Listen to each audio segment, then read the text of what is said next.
African countries. But from now on, 20 African countries would not be setting foot into the country, at least for those who are seeking economic migration. That, of course, we know, like I told you, it's a substance of a release from the Dubai, or rather the United Arab Emirates Immigration Office. To talk about that tonight, I've brought in the studio a cream of very fine gentlemen from an economic lecturer and also an agronomist. That's an economic based on agriculture. Also having on the program an educationist and also uh, Reverend Doctor present here to talk about issues of migration and why Dubai has become so much of an economic magnet. And of course, let's kickstart right away. I introduce my guest, beginning with Reverend Dr. Bay Christian. He is a concerned citizen and also a community builder. He's a teacher of theology. Well, thank you very much for joining us, Reverend. Thank you very much for inviting me, Mr. Funky. It's very exciting to be on platform with you. And the exciting topic that we are handling that I look for it like it's a curse and it's a blessing. Right. It's a curse and a blessing. Yes, it is a curse and it's a blessing. Because if we look at that bound, it really makes us to look at our own country and ask our leaders that are they really truthful to themselves to be this country the way it will be attractive for other people to to run into. If you look at Dubai some years back, the 60s, the 70s, Dubai was even, Southwest was even better than Dubai. But today, you have attract a lot of tourists from different parts of the world, and it's like an episode of beauty that everybody wants to set his eye on. And that have made our brothers and sisters, looking at it like in a gold mine that everybody wants to go to Dubai. And it makes us African leaders to sit and think that our political and geographical environment that God has given us, are we able to fix it for us to enjoy, or we like to live in a sarcastic way to see how our brothers and sisters are running for our country, where they will not be welcome because they believe that they have their own lifestyle, they've adopted the social lifestyle of the country, and they want that if you don't fit into it, then you are not welcome. And I believe that it is a pointer for us, the African leaders, and Cameroon in particular, which is one of the countries that have been banned, to know that we need to start to be serious. We have, if you look at it economically, if you look at the GDP backward, you discover that the resources, the resources that Cameroon have, the raw materials, the resources that Dubai don't have. But look at Dubai today is able to ban people from even from our own country not to come to Dubai. Why? Because the little that they had, they were able to exploit them. They were able to, to put things together. They were able to reason. They were able to make things happen. But right. To us here, the youth are the leader of tomorrow, while the elders are still on the seat. Right. Of course.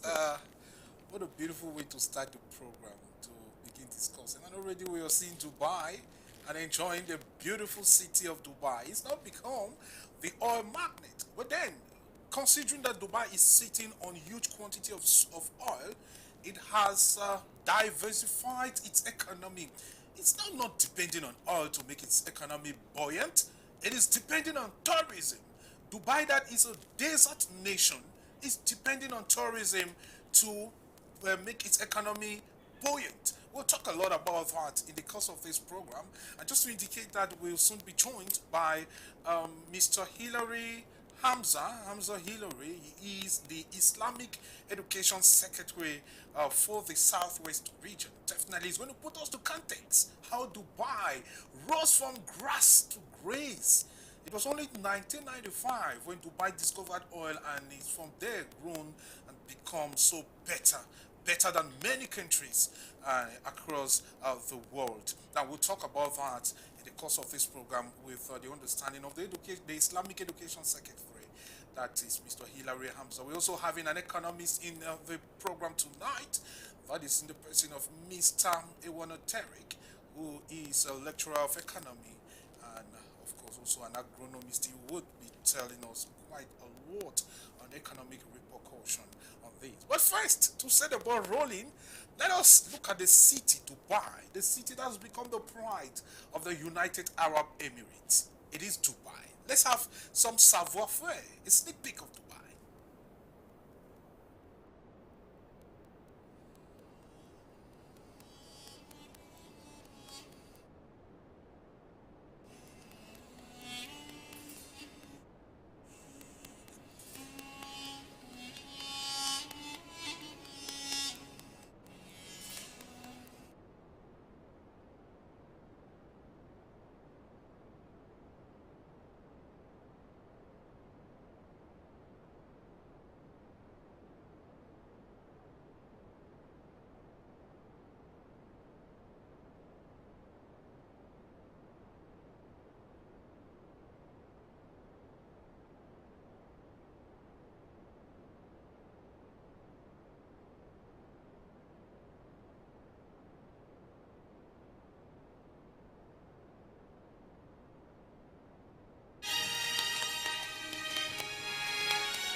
United Arab Emirates pride to the world. That's Dubai.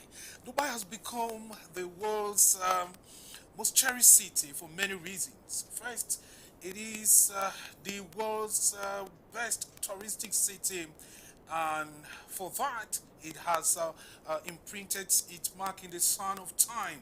Dubai is noted for producing some of the world's best oil, that's crude oil, but it has transformed the country not to rely so much on oil. And because of that, it has attracted people from all walks of life. Those who have gone there to make some flamboyant and some very affluent lifestyle from the United States, Great Britain, China, and what of you, to those who have just gone there to make ends meet. Well, we're talking about Cameroon and other African countries, including Pakistan, Uzbekistan, Palestinians that have all gone there to make ends meet. And because of that, they are doing all forms of job, all the menial jobs you can think of in the world, waitress, waiters, accountants, cleaners, and all of that. But Dubai is worried about the fact that many of them enter this country without possessing the right working documents to work, and for that they make things pretty difficult, governance pretty difficult.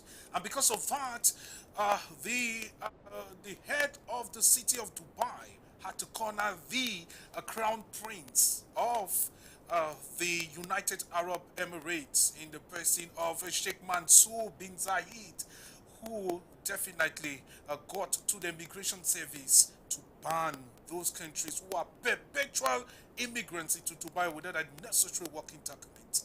And of course, Cameroon is among Nigeria, Ghana, Guinea-Bissau, Congo, and all the other African countries. Dominican Republic is the only African country in that list the only country in that list that is not from Africa. Of course, it brings back to the grave concern, why is Dubai so attractive to many Africans? Of course, like I told you, my guests are here to discuss about Dubai and the economic repercussions that the ban will have on these African countries. We do begin with straight away. Let us welcome Mr. Hilary Hamza, the Islamic Education Secretary for the Southwest region. Thank you very much for joining us, sir. Thank you very much, Mr. Moderator. Please, once again, set to try to shed lights and tell the people of Cameroon and the people in the world what the effects affected the Cameroon population to Dubai and why the ban is.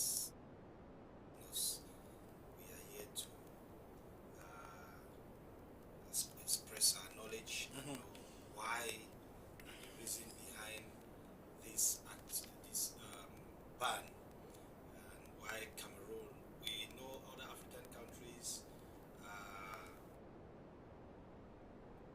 perpetrate some act, most especially prostitution, some kind of violent act, but we don't know. Cameroon has been a very peaceful country when it comes to history, historical fact. But today, they are giving ban to us. We want to really know how we shed light on that. Exactly. I would rather want to begin with you, considering that you understand some of the activities in most of these Muslim countries, understanding your huge academic portfolio and understand academic right in the understanding of the Islamic education. Now, put us to context. How is life in Dubai? Well, it's like any other normal life, but not as going contrary to some of the laws of an Arabic country, most especially if you know some of the dynamics when it comes to Islam, and some of the complications when it comes to how to worship. So it gives the room for when you get into an Arabic country or in an Arab country, most especially a Muslim-dominated country, you are bound to respect the rules that governs that particular country. It will interest you to know that Dubai is an emirate, or I beg your pardon, United Arab Emirates, like any other country that you may think of, but that one has a specificity, and that specificity it stems from the fact that they have 7 emirates that makes up United Arab Emirates. Okay. And so with this, all those countries are governed by the same law, which is a federated state, federated emirates that comes together and then form United Arab Emirates. And so with this, it is important to know that these emirates are not they are not headed by a Christian. Right. They are all headed by a Muslim. So with this, it gives the specificity of the fact that you are supposed to abide by the rules governing Islam. Right. That's interesting. And why has, in your understanding, why has Dubai suddenly become an economic magnet? Yes, if you look at the structure of the country, you give you the opportunity to visit that country. If you go to internet, you go to, yes, let's say social media platforms, you will see how the country is well structured, and so much so that some people take it for their touristic site. Most people in the world, they want to visit Dubai because they know that it's not only, they say Dubai, but there are other Emirates that make up the United Arab Emirates. Yes. But you know, Dubai is highly concentrated because that is where the economic booms. And so every country will want to go there to see how to do business. Some want to go to other areas to see how life over there is being handled. But the most important thing is that you cannot get into United Arab Emirates when you are an illegal immigrant. Right. You cannot do that. And so much so that when you get there, their ways of life is not like in other African countries or in other countries. They are well structured. That's why I said the country is well structured. You cannot see it. It's difficult for you to see a police officer on the street. It's difficult for you to see a military officer on the street. So any crime that are committed is coded, and you'll be tracked. So with that, the country is well organized. So people feel like you go in there, you have a very free life. It's not like we see banditries, violent acts being perpetrated by citizens. No, it's not common in United Arab Emirates. Interesting. And of course, why the images are streaming, that is actually Dubai, the economic capital of the United Arab Emirates. Now, why the images are going on, let me just give you some facts and figures of the United Arab Emirates. Now, the United Arab Emirates, simply called Emirates, is a country in Western Asia. It is located at the eastern end of the Arabian Peninsula and shares borders with Oman and Saudi Arabia, while having maritime borders in the Persian Gulf with Qatar and Iran. Its capital is Abu Dhabi, and its CO2 emission per capita 0.80 metric tons, and its electric consumption per capita is 11,888.34 kilowatts. And Dubai, and its growth, that's a GDP growth 1.7 annual change. Its fertility rate is 1.39, and its gross domestic product is 421.1 billion United States dollars. Wow, quite huge there.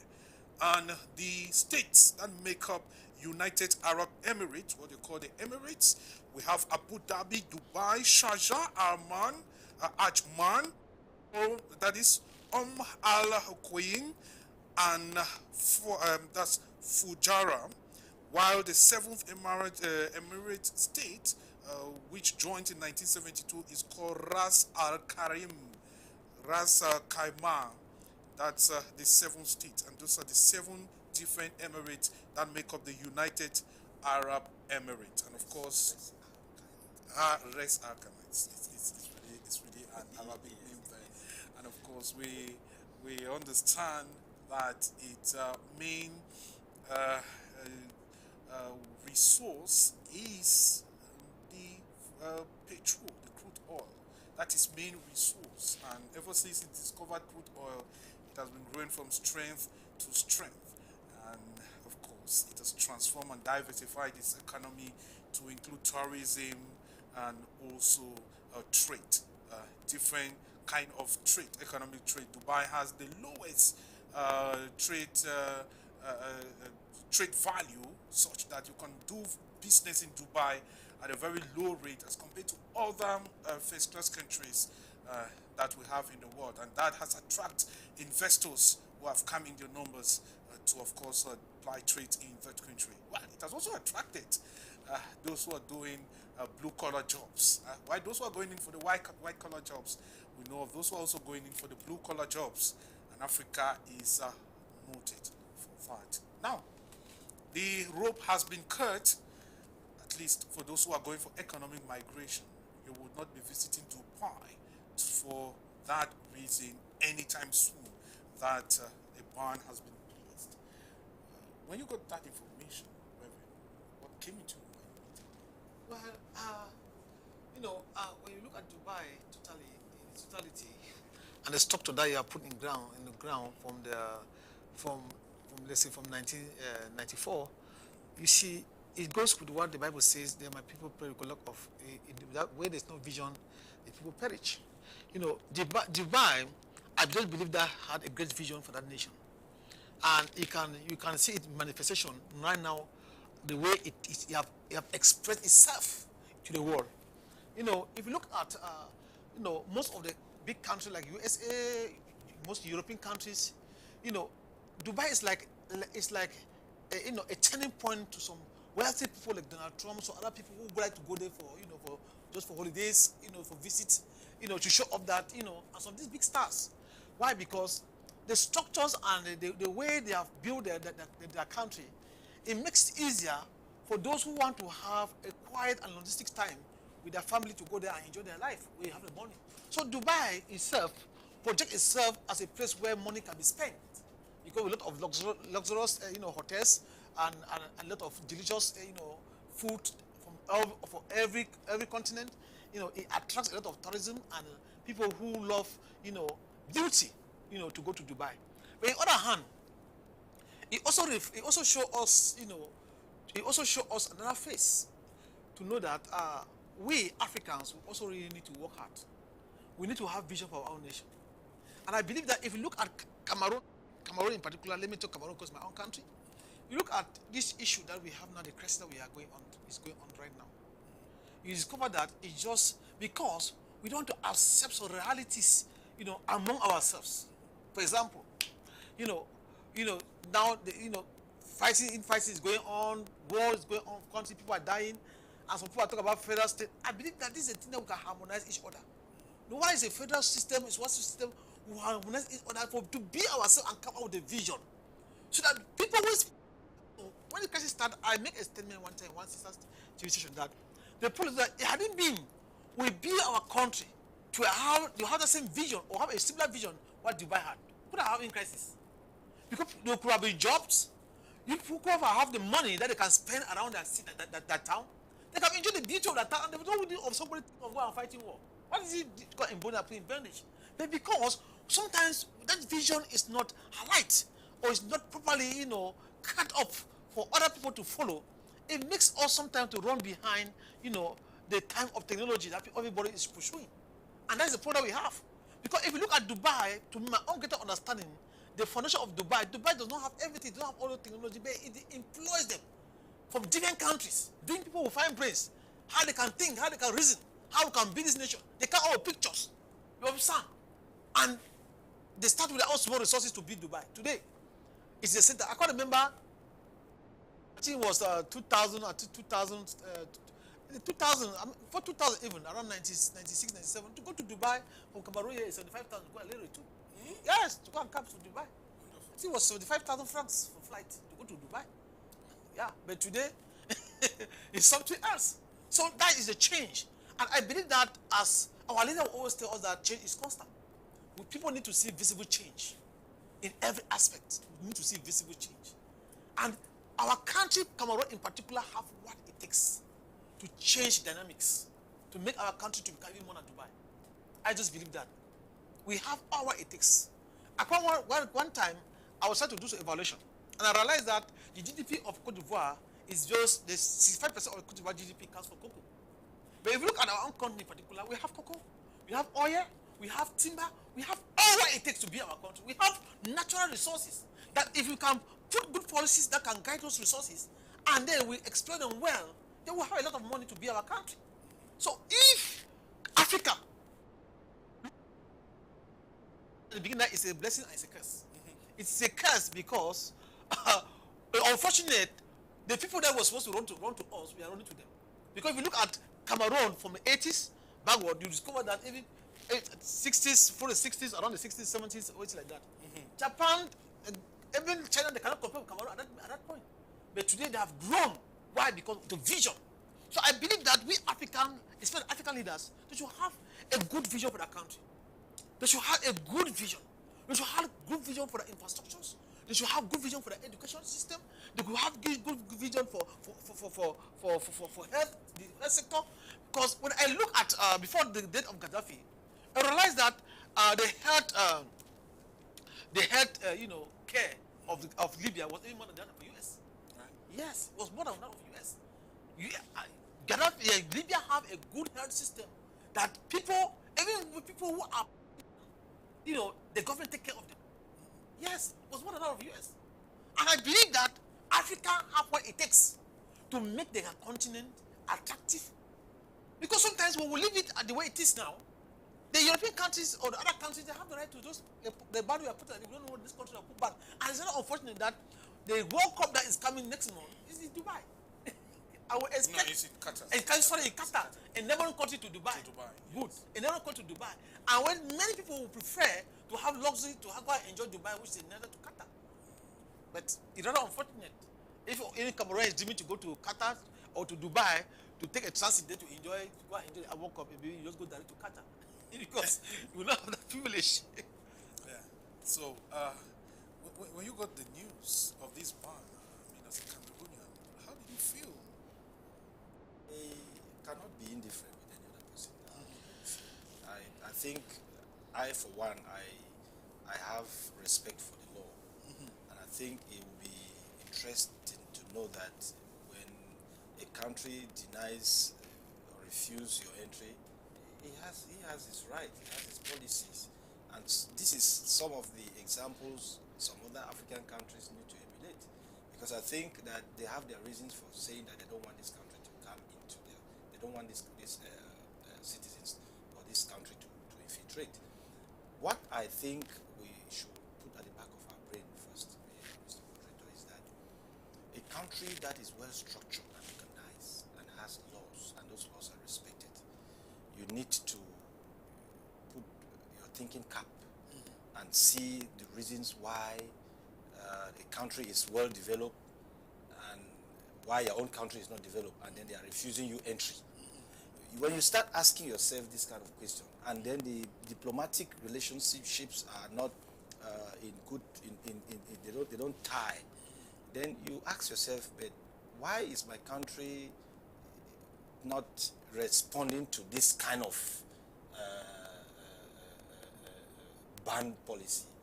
Because I think it is now incumbent on the various countries' head of state to react on that ban. But if they are not saying anything, it means that they have a reason. There's a reason behind that ban.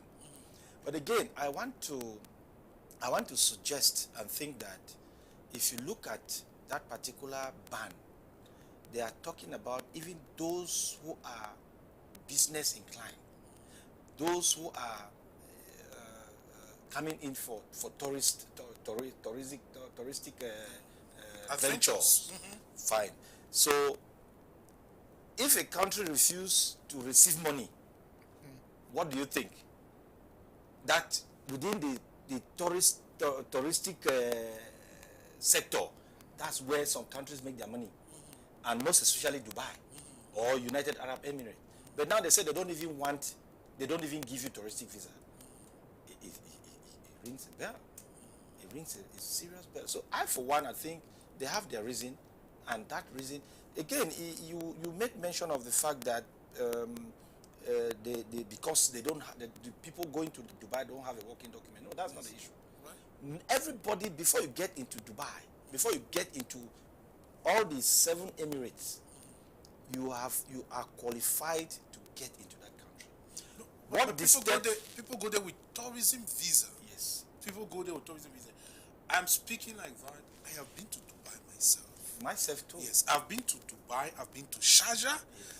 I've been to Umrah. I don't know. Yes, I don't know the name so well. I've been to 3 Emirates states, and I went there with the tourism visa, 3-month tourism visa, and I spent a month plus there, and came because of some health reasons and all of that. And the general idea there is people enter there with tourism visa, And before you know it, they're already looking for jobs. Yes. You know the reason. Yes. Like I said, you are a right thinker. You went there to see, to at least visit, and your intention was to come back. Yes. Some, like most African countries, their raison d'etre is to go there. It's not a country that you can go and you start applying for asylum. No. It's not. It's unheard of. You can't. I'm telling you that. They don't even have any policy. They're zero political. They don't have anything to do about politics. Absolutely. So most of them, when they go there, they have connections. So they will tell you, just take a touristic visa, and then tourism visa, and you will come. From there, we will now turn around, work your papers and things like that. So that's how they do. For instance, you may go there as a nurse or as a medic. And when you get there, you have your papers. From there, they turn your tourism visa to something else. Then they now start looking for you a job. If you are fortunate, you will have a job. If you are not, then you start turning around. You keep yourself into pains. You go and see the place where you are living. From the hotel that you were, since you could not pay the hotel bills, you now start, courting with somebody. And of course, we are going to show the lifestyle in Dubai in a moment. It's really painful. It's really painful. You're even talking about paying the hotel. Not many can pay hotels. Yes. A night there is we paid 425 dirham. If you equate it, one dirham is 65 francs or 69 now. I think it's written. Multiply 65 or 69 by 425 dirham. You know how much you pay per night that you pay there. I don't know. That's the hotel I was. Maybe there are classic hotels. There are more expensive hotels. People who go there pick them and they take them to bed space. Now you buy bed space. You buy just some bed. Even the floor that the bed is on is not yours, and you are not even what you're going to put in your box and all of that. You pay for it. It's extra space. It's extra space that is given to you. You pay for it, and all of that. Some small room is taken by one person, and then put about 6 beds there, and people stay. That's the lifestyle. And they pay for that space. And of course, it's as if they are paying rent in a single house where it's just like living in a dormitory. You pay for a space, and well, from the video we're going to watch, we're going to hear maybe get some explanations. And a space 100 dirham per month. Well, thank God it's per month. For 100 dirham, multiply it by 65. You know what it means in CFA francs. You pay that, and then you pay electricity bill, electricity and water bills separate. And you pay cable. Now there is one TV that may be standing in the room for everybody to watch. Everybody pays an amount of money for that TV. As tax, eh? As tax. As tax. So these are some of the. And it is well controlled. A day you fail to pay, you have a penalty. No, you have a penalty. You have a penalty. It's serious. So why does this serve as an attractive hub with all of these challenges there? That's the $1 million question, Mr. Moderator. Because sometimes you go to, for instance, you go to an environment, you see how classic that environment is. You see how organized that environment. You like to stay there, but the economic lifestyle you cannot meet up. So what do? You only struggle to perch, and you think back home where you are coming from is where you are is better off than where you are coming from. That's just the reason. So the question is, the $1 million question is, you prefer living there, even doing nothing, that you can struggle because job there is as easy as, but the most important thing is having the qualification. They don't even care about qualification. Dubai don't look issue of qualification. They look the manpower. That's what they think. That if you have the power to work, you work. So, for instance, there are mechanics who are coming. They leave Cameroon to Dubai. They are fine. They are working in the garage. You think they are going to screw knots and tie them? And no. They work in a company. And when you are fortunate to be there, you are fine. But go and see where they live. People don't understand. It's only when you get there that you see the realities on the ground. That's just how it is. So it's just like living Africa to go to another African country which is much more better than the other African countries. For instance, people live here to go to Rwanda. If you get to Rwanda, you will not believe that Rwanda is an African country. You see, it's the comparative analysis is quite different. Lifestyle there is different. You see how structured, well organized. You walk on the street, you don't throw. You don't do that. You don't do that. But here, nobody controls you. You do whatever thing you like. And so that's what we are still struggling to. We are crying and saying that at least the mentality, the civility of people should change. Yeah. We should change our lifestyle and see how we can live and live better way like any other country. You travel out, you live the way you are living in affluence, you live very fine, you come back to your country, you follow the same style. Instead of you changing the mentality of the people, no, you want to do the way they are doing. The way they are doing. That's the problem we have. Right. One time I was even shocked when I watched a video for those who were in Dubai. Some people were even sleeping on all the trees. They don't have where to sleep. Their food that they brought, as one just said, that they saw enter with, I think, with fake documents, and they don't have where to stay. And they will just stay on trees. I saw the video, people were staying, putting their bags on top of the trees, staying beside the road. I said, what kind of life is this? And sometimes, I can't remember, I had one friend in Limbe that the husband went to Dubai, and the lady told me that that guy is there, is not doing slavery. Because when the guy was in Cameroon, the guy was fine. The guy had, he was a builder, have his money, but at one point, we don't know what happens that the man decided to go to greener pasture in Dubai.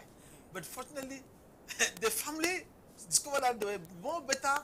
The family was more better when the guy was here than when the guy was in Dubai. Yeah. And the wife said, "Okay, let me visit." And discovered that when the guy was sleeping, it's like what Mr. Ehila just said here, that they was put him in the bed. And even that you cannot make love there. Your wife.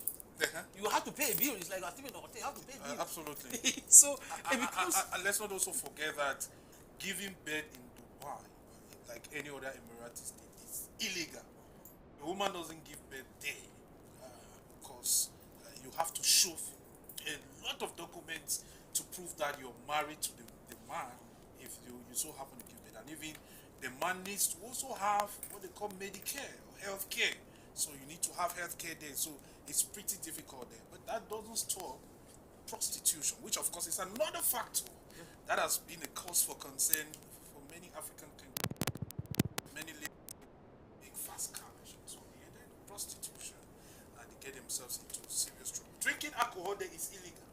You don't drink alcohol there, so you need to obtain a license to drink alcohol in that country. And putting all of this together is still an attractive a bit imagination. Yeah. What's that push factor? Sometimes it's said like a therapy to those who have their money, to luxury, because sometimes you might have a type of job that is very hard, it's very tedious, it's very demanding, and you have been focused. You have a lot of toxin in your brain. You are so tired, so traumatized, you are so stressed up. I need a place to relax. If you have your money, those sort of place that you go, where you go and pay leisure. I quite remember one time when I left here, I went to Nigeria. I was fortunate to live in one of the best hotels in New and the hotel was a classic hotel. And when I came just for 2 weeks or a few weeks, my body is changed because you have a mind. Your mindset will just transform. Yeah, it's just like I was saying. Your mind will just until when I take that any 30 holiday, I'm in Nigeria for leisure, and I think leisure is part of my own. Yes, because sometimes truly. We Africans sometimes we don't understand. When from European countries they give holidays, we don't understand the importance of those holidays. We need leisure. We need a time to relax. I used to tell one of my friend was a lawyer. I tell him that please, you need to relax. You have to work for yourself. You are working yourself too much. You need to relax. And the man thought I was playing until when he was caught with stroke. And then it was not easy. But thank God I got intervened. You have to travel to the US with the wife and be there for almost 2 months. When he came back, he was troubled. I said, the leisure is very important. I said, don't work for yourself.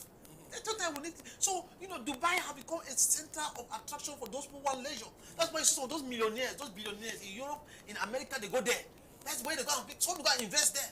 Because once they invest there, that's how you figure Dubai and you make your money and you enjoy your life. And that is what we believe that our own African countries will also do that picture and learn from that. So that we have what it takes to be our country more than even Dubai. We have what it takes, resources we have. We have, but we need to cultivate our vision and put it in make it clear on the wall, so that every child in the womb should know this is the vision of the country. Because when we put it and put policy, as my co-pilot said, put policies, respect the policy and the laws, I believe our country will be transformed. Because if you are the minister, you are the director, that this is the law, and nobody tampers with the law, and nobody is above the law, I believe that we start to put it straight. And that's why I believe that Dubai is succeeding, because everyone is compelled to respect the law. Take cognizance of the fact. Let me just shed light. It's not throw light to corroborate what we're saying. With those 7 emirates, they are being controlled by each emirate is controlled by an emir. Yes. You understand? And those emir, they give report back to the president. The president is this is a 3rd generation. The 3rd president of United Arab Emirates. The 3rd. So there's just no way you play with their politics. There's just no way you play with their legal system.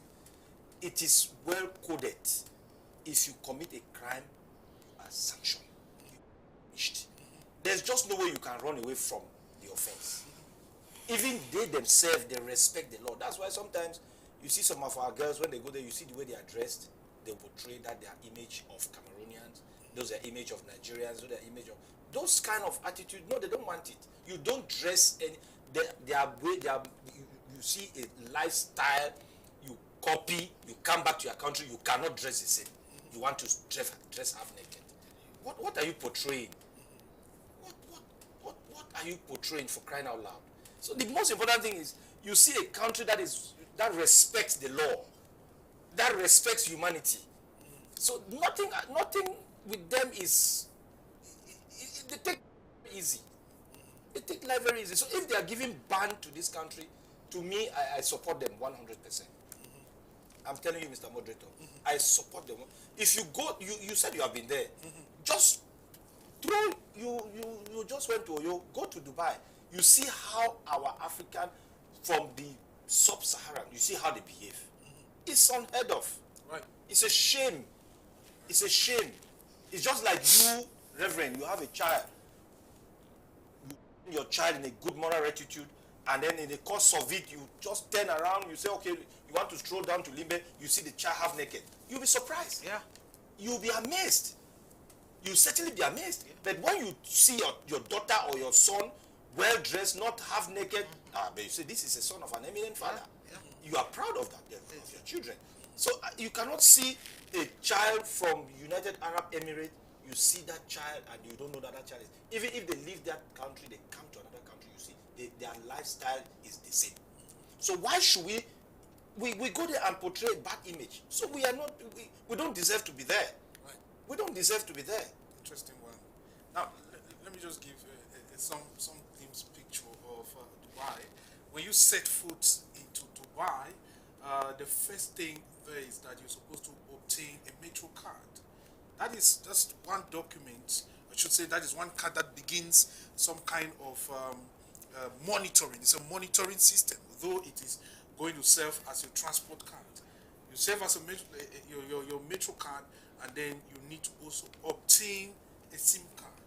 You need to obtain a SIM card there. These are the different monitoring systems that they use in tracking. All those who are there, it's quite of a must that you need to get them. And you obtain it with your tourism visa card. You get your tourism visa using obtaining this. And a metro card there is 10 dirham.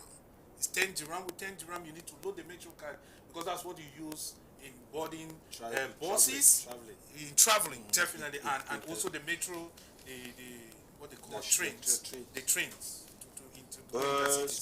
Trains, and all of that. That's what they use in Taxis. Well, for taxis, basically you need to pay personal fare. One you don't use person per taxi. One person per per taxi, and it is 20 dirham for one from count. And they count your kilometers. Yes, every 1 meter is 20 dirham.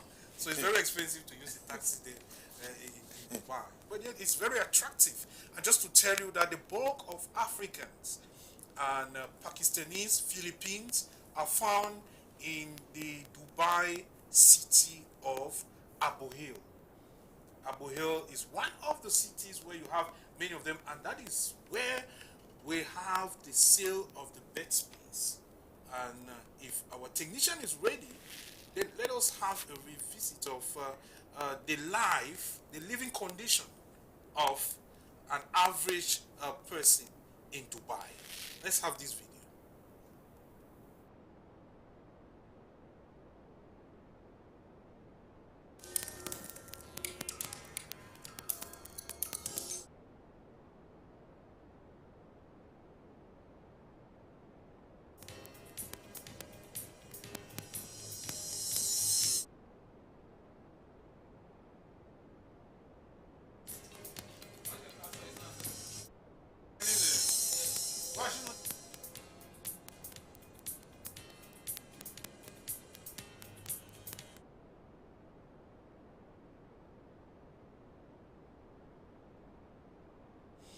We're going to have that in a moment, but let's introduce our economist in the studio in the person of Mr. Ewane Terik.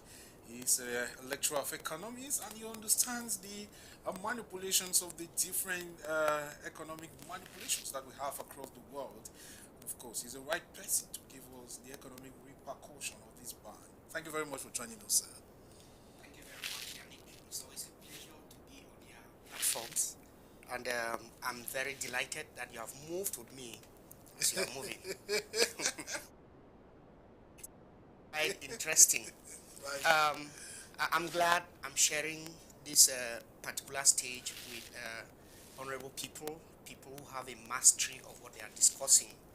And to me, I've simply come to learn, but I can also chip in the little I have. As far as I'm concerned, there is always that feeling of frustration when it is shown or when we are observing that Africans are considered as liabilities in other places. Because most often it is some other people who are placing bans on Africans entering their countries and not Africans placing bans on people entering their countries. That means we are always having that feeling of looking towards them with some sort of inferiority complex. And when those things happen, gives one a feeling of frustration because we feel that Africa is supposed to be great.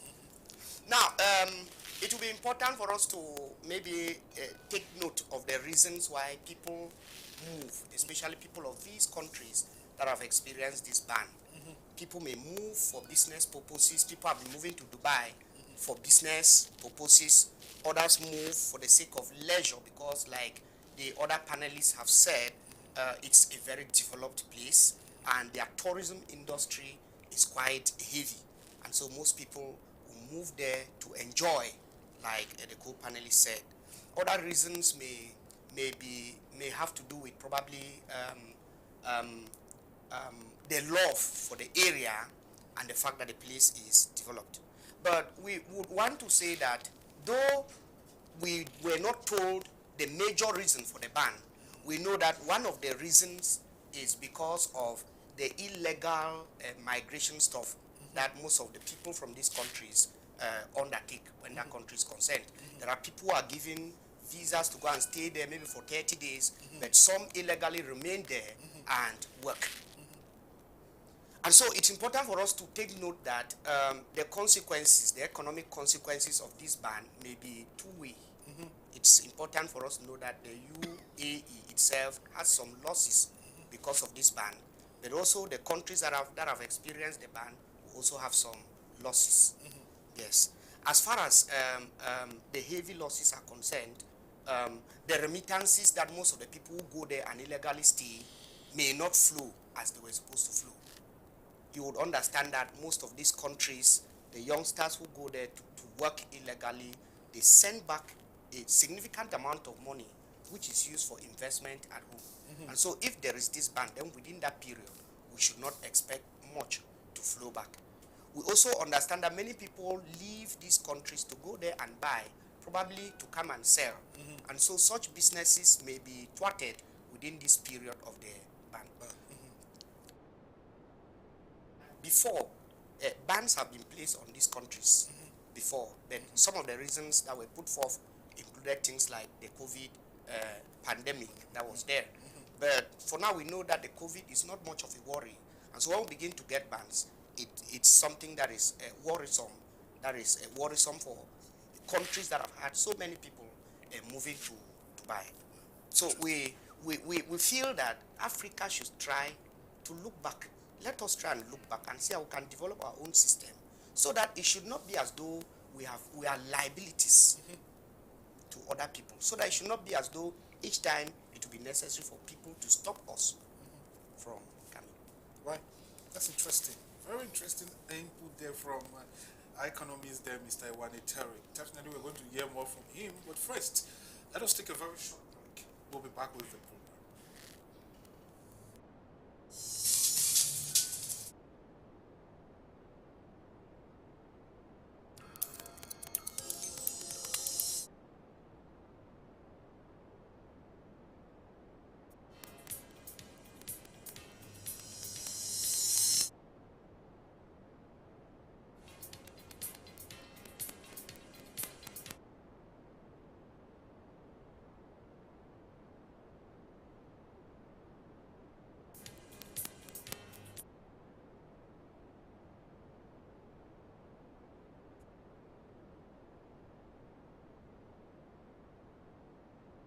The Catholic Diocese and Printing Press of Buya. God has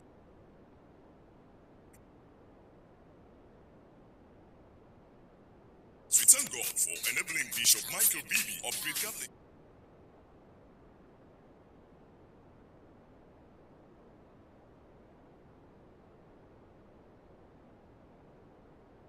with the production of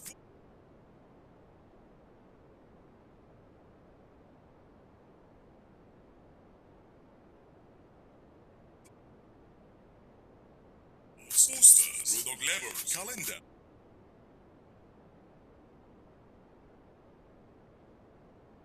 brochures, creation,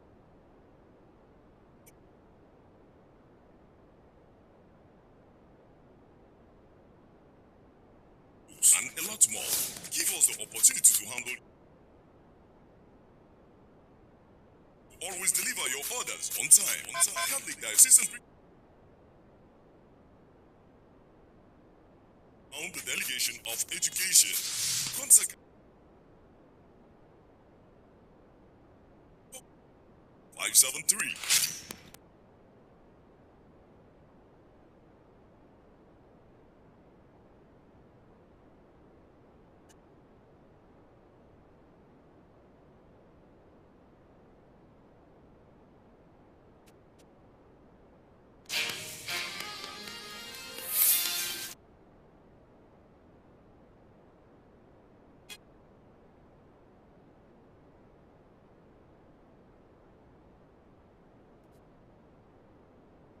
Joy resounds at St. Joseph's Cathedral, where Christians came together to officially welcome their priests, religious and lay faithful, who after have been released after a while in captivity.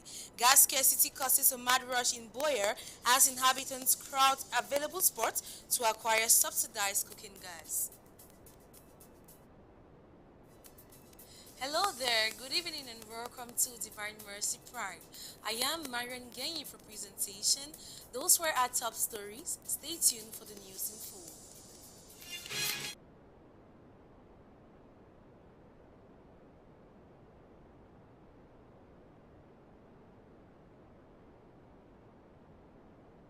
Christians of the Diocese of Manfi converged this Tuesday, October 25th, at the St. Joseph's Cathedral to welcome the 9 who have been released.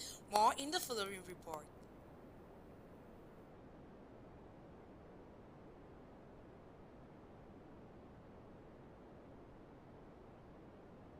Aged persons in Mutengene have been given words of hope, love, and encouragement by the Caritas of the Diocese of Boyer.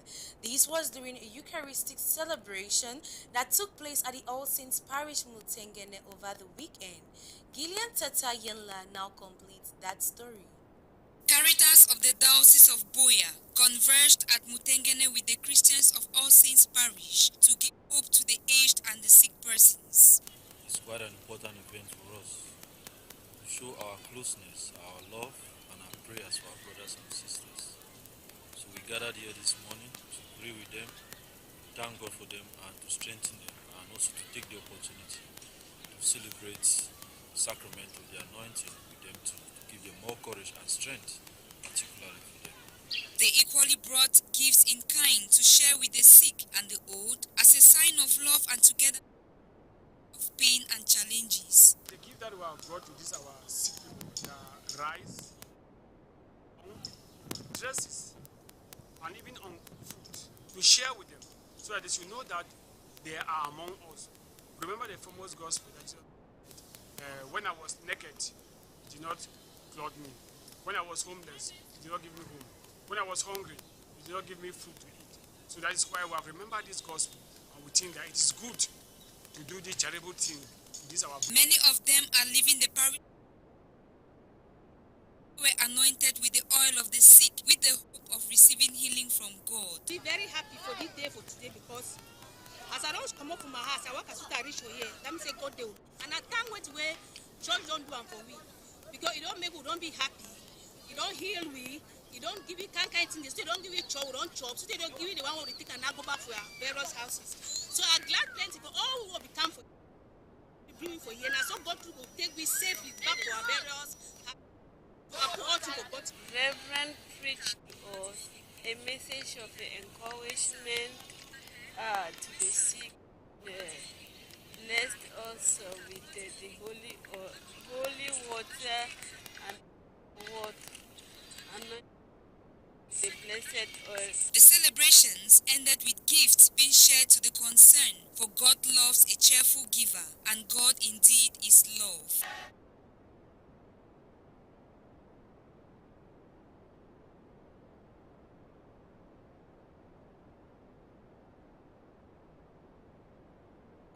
Converged this Tuesday, October 25th, at the St. Joseph's Cathedral, Manthe, for a Thanksgiving Mass shortly after the release of the priest, religious and lay faithful who were kidnapped about a month ago. Songs of joy and praise to God who made it possible for it filled the air as His Lordship Aloysius Fondonga Bangalo presented the released captives of Nchang Village to the Christians present who came from far and near to thank God for their lives. Members of the St. Jude Apostolate of the Diocese of Boyer over the weekend embarked on a one-day pilgrimage at the Regina Angelorum Parish, Bojongo, to strengthen themselves spiritually against the celebration of the upcoming feast day. Sharon Tita now completes that story. Ascending the hill of angels at the Regina, members of St. Jude Apostolate Boyer take on a pilgrimage to prepare themselves spiritually to celebrate the 60th anniversary of the apostolate on their upcoming feast day. St. Jude is an apostolate that is meant for prayer, the motto prayer, action, and St. Jude was one of the apostles of Jesus Christ, or apostle. But we realized that St. Jude was forgotten because there is the same name with Judas Iscariot.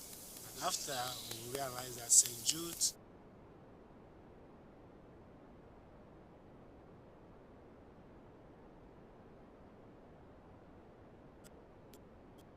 Abagoro, and when he was cured, the devotions to St. Jude started because people started going to St. Jude. Started, and he came to Cameroon in 1962, meeting our 60th anniversary. The many activities at the pilgrimage is a talk on Thanksgiving. Come here to prepare for us.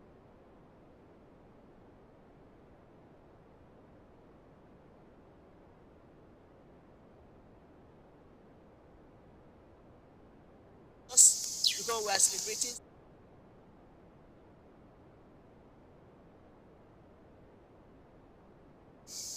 in this apostle.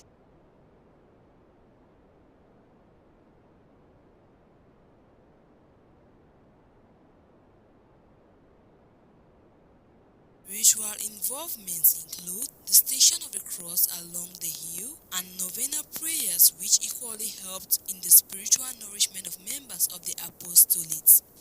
Pilgrimage helps our spiritual life. Realize that God is our student, we pray to his cousin Jesus, who he intercedes grow more faithful and make us grow more spiritual in our faith. By giving thanks to God, some took the opportunity, worries and challenges for the Lord to take control. Worries in front of the Lord, our Lord Jesus. Going to take control of all these troubles that we are facing, especially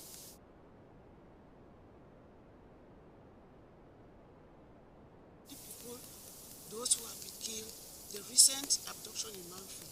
There are so many things. In fact, people have run.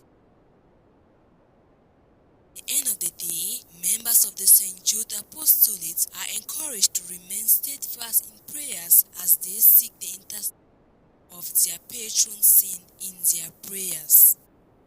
Claretian missionaries of St. Dominic's Parish, Muyenge, celebrated their patron saint this Monday, October 24th, recalling their missionary activities in the church. Details and more with Reverend Father Alphonse Ikema. Monday, 24th October, being the liturgical memorial of St. Anthony Mary Claret, currently serving in St. Dominic's Parish, Munyenge, was celebrated by the priests in the midst of a few Christians in honor of their patron. The whole church is involved, the Claretian missionaries in particular, all over the world, in all the continents, in the Boya Diocese, all involved in this celebration. Thanking God for all that He has done, and thanking God for the presence of all Claretian missionaries, those people that they are ministering to. The Claretian missionaries have been administering to the needs of the people of God in this parish for over a period of 10 years, and it's interesting to note other activities of these missionaries.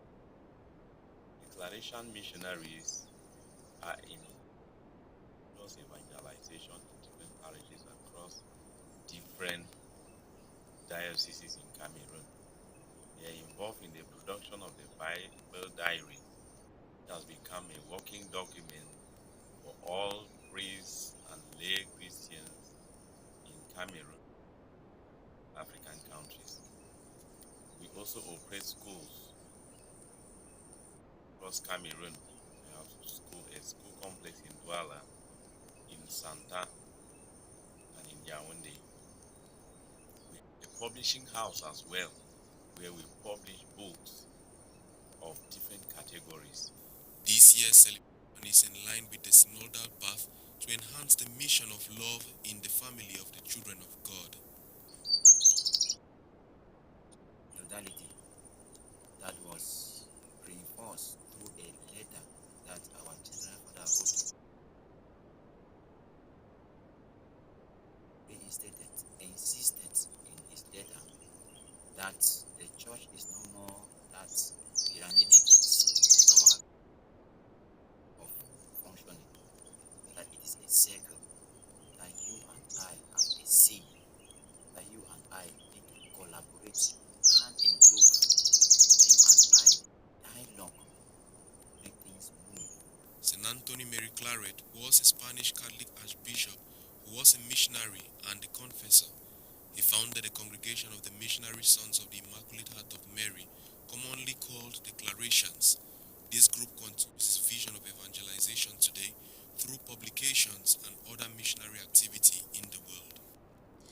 The population of Boya finally buys cooking gas at a homologated price of 6,600 this Tuesday, October 25th, thanks to the efforts of the Southwest Regional Delegation of Trade. Details in the following report. When news went viral on social media on Monday night that the regional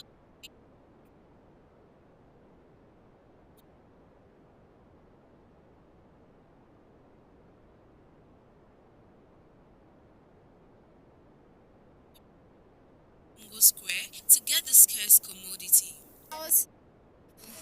7 a.m. in the morning. About 8 a.m. we did here.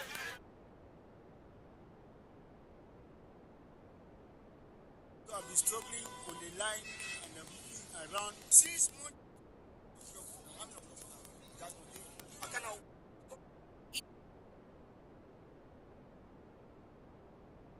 Cooking gas for a long time now. Prices too have skyrocketed. People are not. Some came right at 5 a.m. and up to now they are not able to get gas. Some have gotten it and the population is still increasing. Looking even at that lorry, the lorry will not be able to meet up the demand of the population. The thing that we are is not good because we don't have the means to live. We don't have the means to buy even a bottle of gas and go for the children. Today,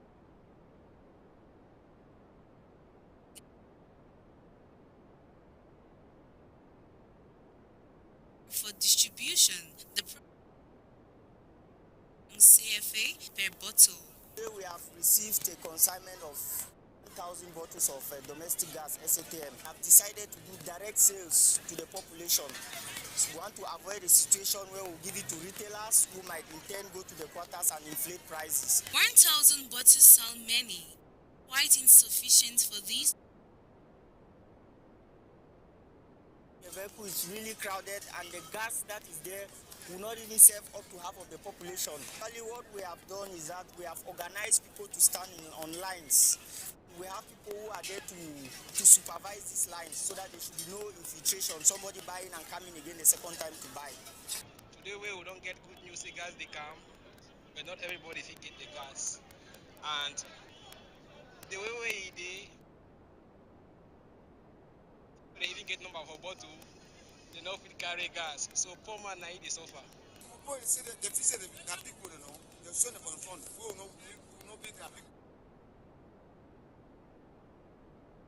In the southwest region say a ship bringing this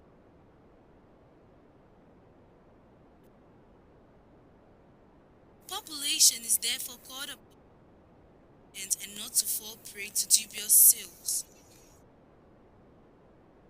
Emerging researchers of the University of Boya have been empowered on scientific writing, research networking, grant and proposal writing, among others.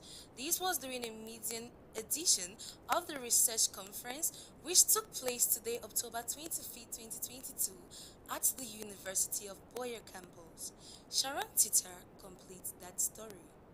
Carrying out research pieces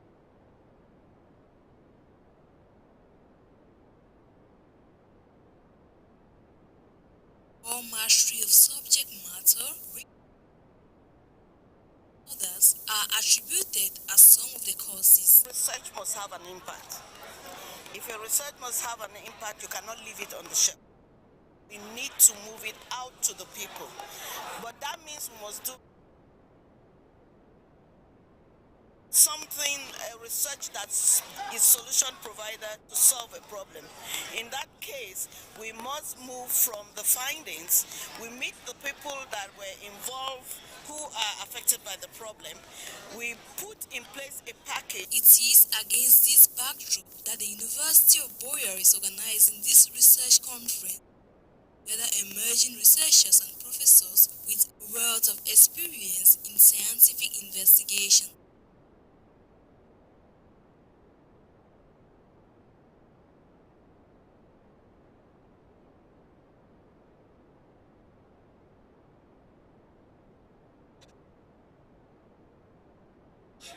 As a matter of fact, there is no way we can effectively teach without doing research.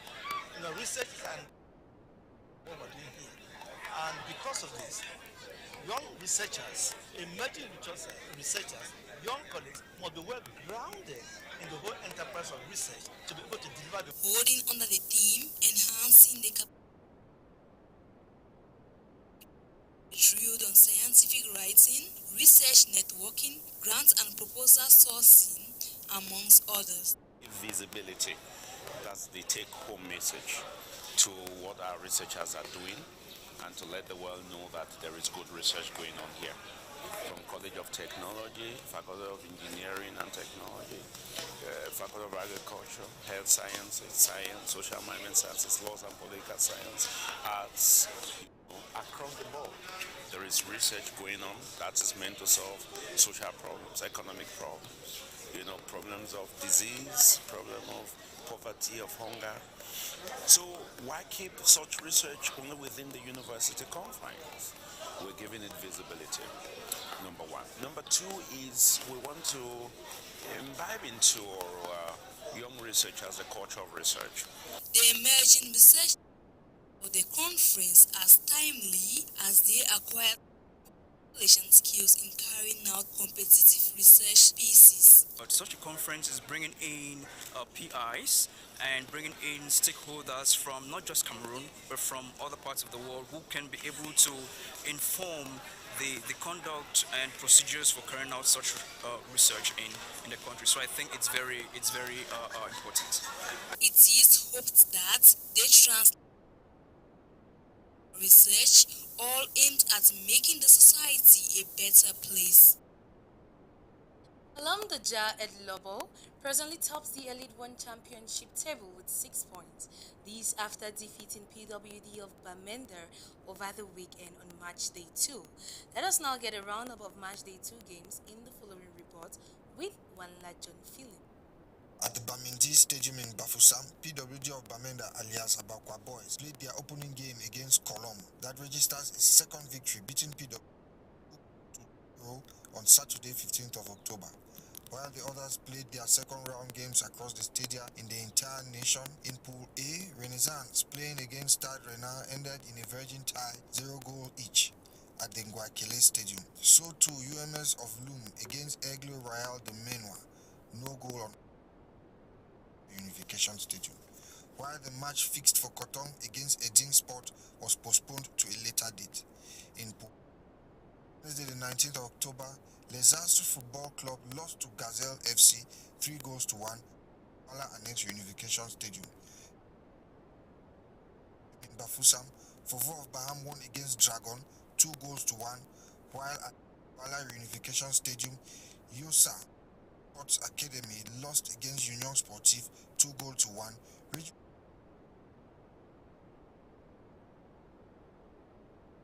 Azu played 2 goals draw with Apaches on full at the Nguakele Stadium.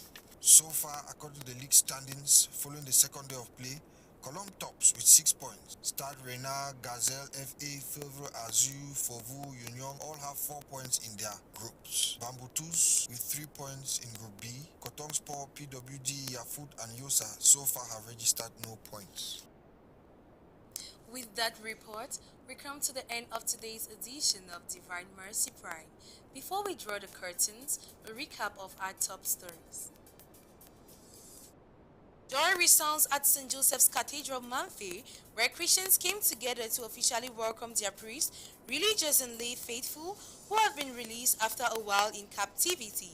Gas scarcity causes a mad rush in Boyer as inhabitants crowd available spots to acquire subsidized cooking gas. I have been Marian Genyi.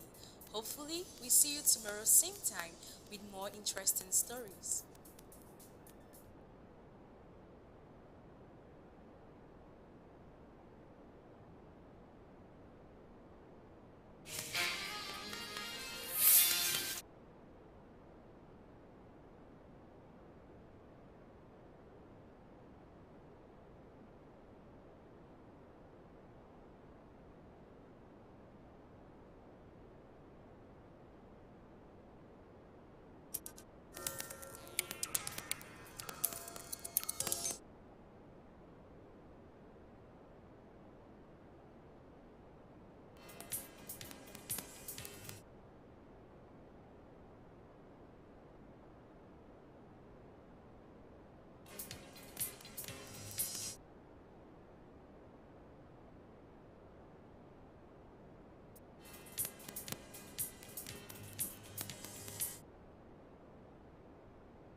Welcome back, dear viewers, from that break, and we continue with Mountain Echoes.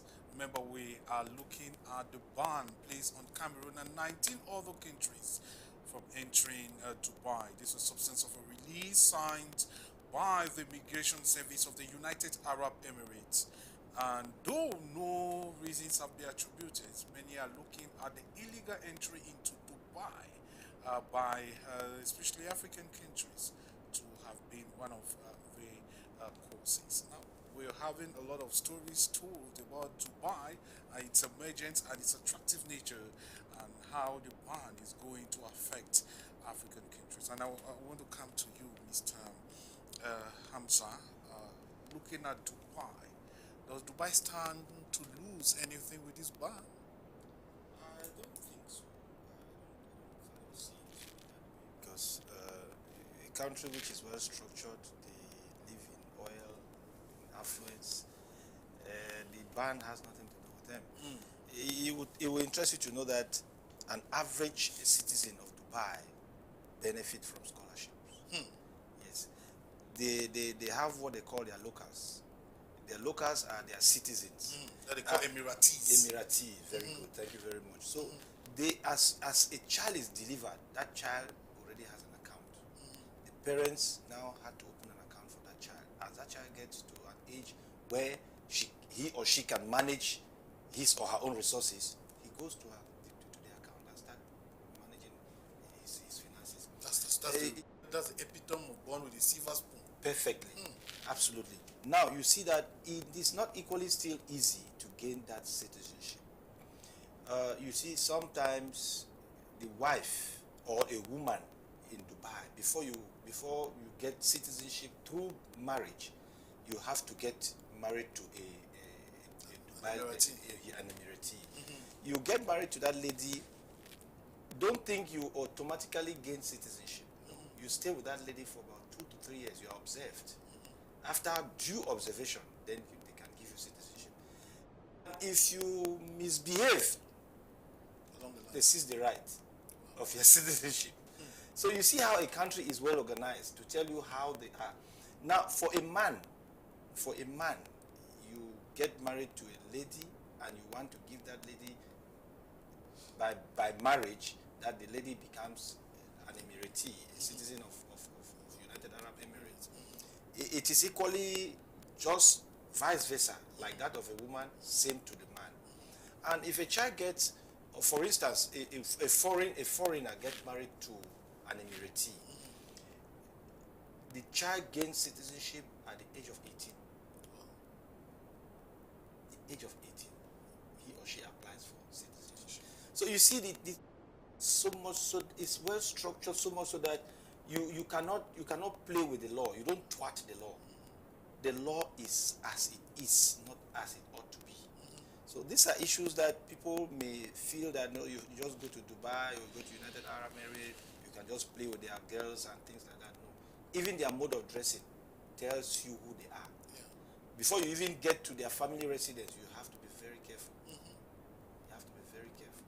It means that it means that you are purely Muslim, not that you are a Christian and you converted yourself to become a Christian, a Muslim, and then you just want to like get, because your interest is to get married to an Emirati. No, it doesn't work like that. It doesn't work. You are they study you, they look at you, everything, moral, financial, economic, everything is well structured. And before a man can even get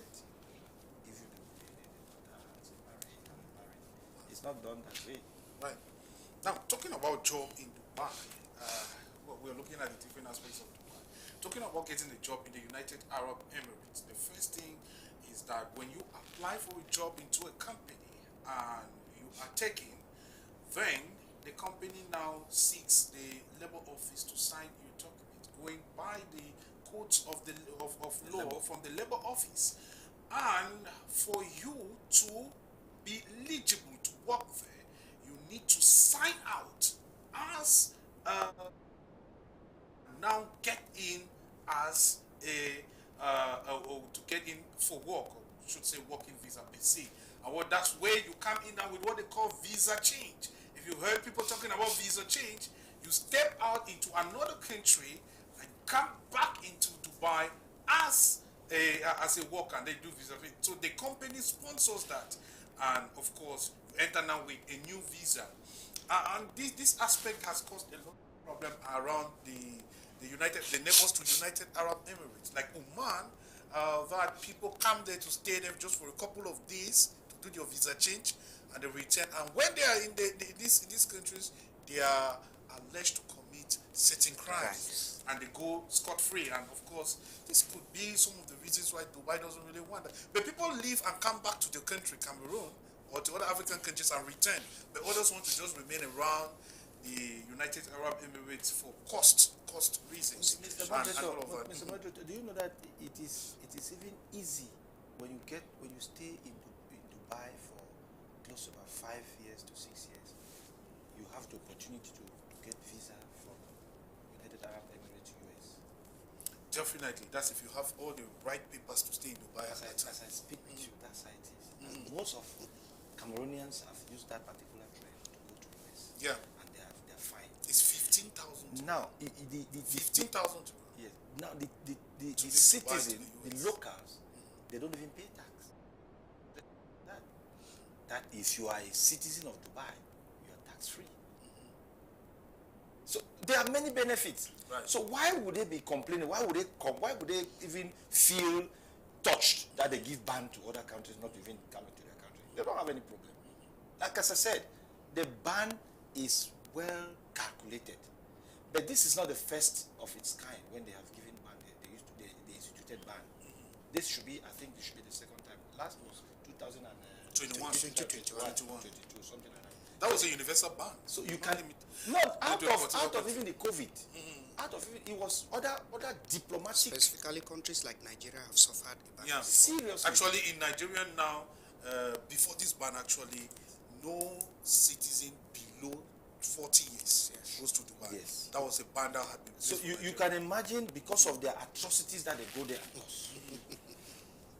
Take for instance, like this let's stay with Cameroon. Like this hush puppy issue, it is from Nigeria. Yeah. So you see, let's and our Cameroonian citizens are equally going to emulate those bad practices. Absolutely. And that's why when they study, they have their records now. That's a country which is well structured. So they control you, they know you, they see, like you talk about that card. There's nothing you do that you don't use that card. No, you must. And by the time they start tracking you, they may not arrest you. They may not want to punish you because of the issue of human rights, but they track you, they take their record. When they get to the statistics where they know it is above what they can contain, they now put their ban. And I'm sure that's the policy, because they have their laws that they follow systematically. All of their laws are coded. Right. That's interesting. And just to indicate that when you stay in Dubai and you are given a stay permit for a certain number of days, when you validate that day, any extra day you spend there, you pay 2,000 dirham. You pay 2,000 dirham any extra day you spend there. Now calculate 65 francs multiplied by 2,000 dirham. You know how much money is here for France? Hundreds of thousands. Millions. That's close to 300,000, 400,000 per day. I want to really comment. And that is before you say that is the reason why those who prolonged your day and they're not able to pay that amount of money, they tend to steal passports. There it is. Or you buy people's passport and then they do some fabrication on the face and they can be able to pass and all of that. So it's a cabal. Yeah, when you look at the structure that the bar put in place, you realize that they have many ways to make money, especially when it comes to those who are coming to their country and have already lost. For example, like you said, if you stay more than a time, you pay. So I believe that we have to learn from some styles, and some structure, some vision that some countries are putting in time and they're succeeding. Because we should not just be in this African or taxing our citizens, taxing Mexican man, taxing hairdresser. We should not go come to that time. To make sure that we make our citizens to be productive. Yes, because sometimes, we want to change our mind. And changing our mind also put policy that help us to change our mind. Because the policy also when you put a water law policy or anyhow policy, people don't behave anyhow. But when I know that if I live here in the studio, by 10 o'clock if I'm not in Limbe, then I will not enter Limbe again. I work for that time. Of course. Or definitely I work for that time. Of course. But now you see people do things anyhow.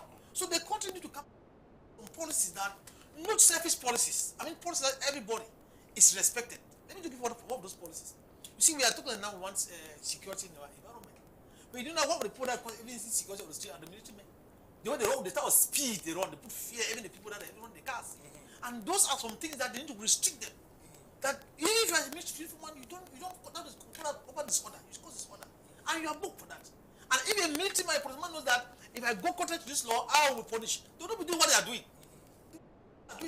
If you catch a scammer, you say the scammer, took the scammer and send to the state council. The state council will summon the guy, prosecute the child, try to put investigate what the guy, whether it's true, and if it's true, you have to find him to pay. And if they catch you a military man taking money from a scammer, you punish. All this wahala we see, will not be there. So what guides a community or a country very well is the policies. And that's why I said one of the tools that even the Europeans, the Americans, they use to structure the economy, to structure their country. And those tools are one of the things that we believe that the African countries and leaders have to deploy and also put it in the conscious and intentional mood to make sure that we live a life. It's not about BB. At one time, I enjoyed the culture of Dubai. If you see the way they're going to that culture festival, let us have the images again. You will enjoy it. You see a country that people. You see people from people's faces. You can see joy and happiness from people's faces, enjoying that country, and that's what will push you from Dubai. Emirates to leave Dubai to go to where? For what? Maybe just for stroll. You don't see much. I'm coming to the studio. Look at that. That is Burj Arab. That's one of the tallest hotels. We have Burj Khalifa. This hotel is built inside the sea. The sea actually, the Netherlands architects actually created sand around that sea, and they built that sea. Of course, look at the roundabout, what is known here as Carrefour. Of course, this is the Burj Khalifa, the famous Burj Khalifa that the world talks about, one of the tallest buildings we have in the world. Beats the New York building. Of course, these are some of the edifices that Dubai is very proud to own. Man, look at the heart desert. Of course, this is it's man-made oasis. Yeah. Man-made oasis. Yeah, that is it. And you realize that most of the people that bring this technology, they are not even from Dubai. No, and they embrace it from the coastline because they have a vision to see that country transform. Yes, of course. And today the picture is clear for the whole world to see. That you be a technology. Look at the urban development. All the technology that you brought to us. Our own here, taxes are paid elsewhere. Development are done elsewhere. You come and extort money from A, you go and develop B. There's robbing Peter to pay Paul. That's how we are done. All are done here. Yeah, and that's the problem we have. It's a city that is pregnant with a lot of architectural placements. This was a country that was a desert. It is a city that once you enter them, the heat embraces you, but you look at the tall buildings and you feel like you are in the ocean. It's beautiful. Everywhere there is beautiful. This is Dubai for you and I. But then that's why they don't want infiltrators to come and destroy their country. Now let's come to the economists. Now, while we're enjoying this, look at the metro, what they call the trains. Of course, it crisscrosses the different parts of Dubai there beautifully. Look at beauty. Look at the work of art. This is where people stay. Now, we look at the greater majority of Cameroonians, like Africans who go to Dubai, are not going there to school to study. We must also remember that Dubai has one of the best schools that we have there, especially in sectors like Nebosh. For those who know about Nebosh and all of that, Dubai produces the best. Nebosh has to do with the sea. Those who are doing seafarers and all of that, they talk about Nebosh and other things, and even the health sector. I have one of my folks in Dubai, and the friend told me about the company that is working in Dubai. Each time they have holidays. The company pays for your flight, pay for your logistics. Wherever you want to go to the world, it's not the problem. They pay for it. And you go anywhere, you want to go to America, you want to go. The guy said that if you don't go, you are losing because the company is there to pay. You see how the country administration is in the way that the people have the liberty to enjoy life. And that's what life, that's all about life. Life is to be enjoyed. Right. And if life is not being enjoyed, you know, that's, you will live a whole life with toxic. Look at the beautiful. Look at the beauty, just the environment itself. Just going around, you know, if you know, just strolling around at the town like that, you feel so happy. It's like you are looking at a paradise on earth. Yes, that's our area shot there. Yeah. Look at the beautiful city. Dubai by night. That's Dubai by night. Actually, if you're on the plane descending, you have all these beautiful shots there, and you say, "I am entering a paradise." It's a utopic world, beautiful. But then, when we look at those who go there, Cameroonians, Africans go there. You're not going there to look at the white collar jobs. You're not going there to look at becoming a banker, or becoming a pilot, or becoming an architect per se. You're going there to become a teacher for primary schools, because secondary schools, that's a white collar, yes. For odd jobs. Secondary, you're going to be a primary school teacher, or nursery school teacher, or a daycare teacher, or you're going there to become a waiter, a cleaner, and all of these things. And the salary there is between 8,000 to 3,000 dirham.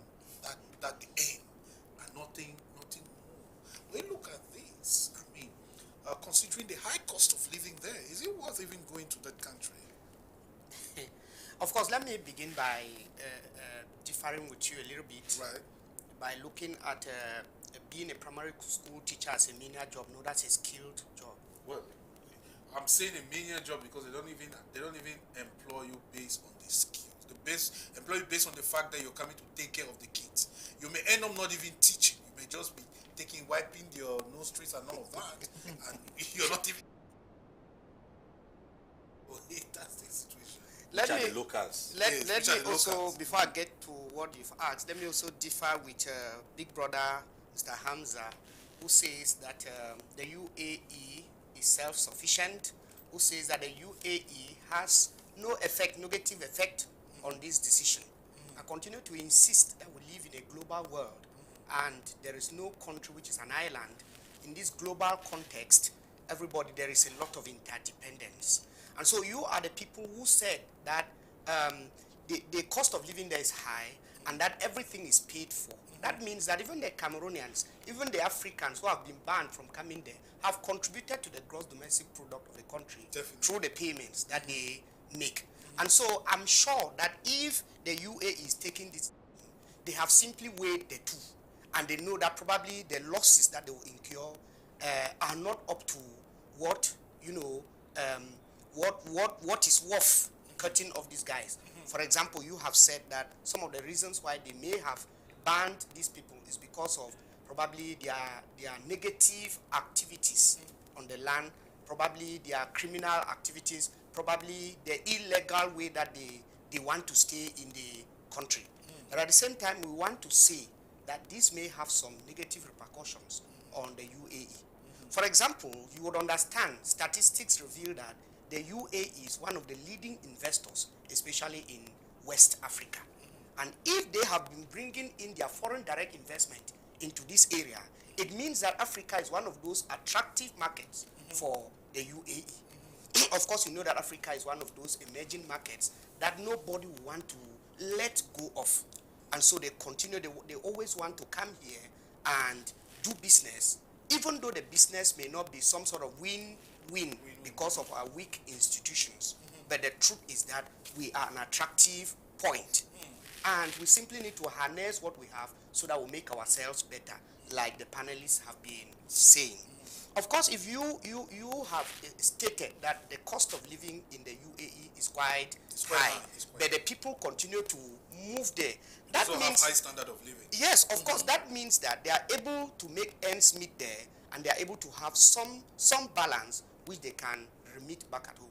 That means that the jobs they pay well, to the extent that you can be able to meet up with the high cost of living and still be able to have a little thing to remit back home and to take care of yourself.